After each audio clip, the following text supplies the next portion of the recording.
graduate's a bully. He's like a high school bully, and you have to stand up to bullies. And Lambda Legal, we're going to be watching this closely, and if this does advance from mere social media and any kind of policy action, we, along with our sister organizations such as OutServe, SLDN, and the National Center for Transgender Equality, stand firm and ready to respond in all ways. To do something about it. Yeah, absolutely. I want to follow up on that just a second, but just help us understand. I mean, Sasha, just on a personal note, I mean, reading your incredible background, you're a scout sniper for in the Marine Corps back in the '80s. You served as a trans woman.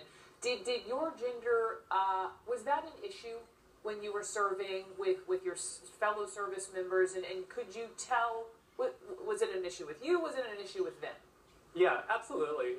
Well, both. In my service, and by the way, I'm very proud. I'm a proud Marine, and it's made all the difference in my life. And I learned so many important values in the time that I was there.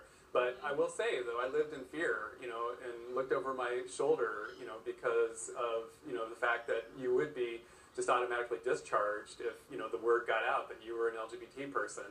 And Trump is seeking to move us back to those days where people lived in fear for themselves and their families. And our brave and openly serving transgender women and men deserve more than that.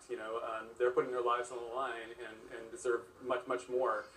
So yeah, it was a really difficult time, and we've made steady progress. And if you look back in history, whether it's desegregation of the military or having women serve openly, these are significant milestones that we've made in our culture without disruption.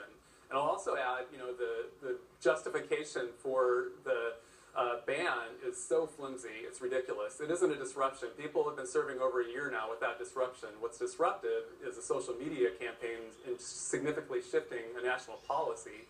And I'll also add, in addition to the cost question, so the military pays 10 times more in Viagra coverage than it would to cover our transgender openly serving men and women. I've had a whole conversation about that yesterday on my show. I am fully aware of the pennies, nickels, and dimes going in different directions.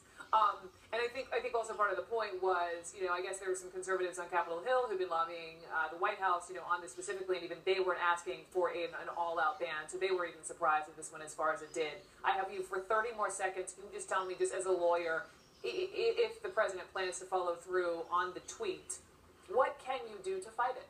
Yeah, absolutely. We'll look at all options. Whether it's grassroots organizing, we'll be standing shoulder to shoulder in solidarity with all of the other groups that are being targeted, such as the Muslim community and women's groups. And we will look at litigation. Absolutely, will be one of the options. We'll be looking at a variety of causes of action.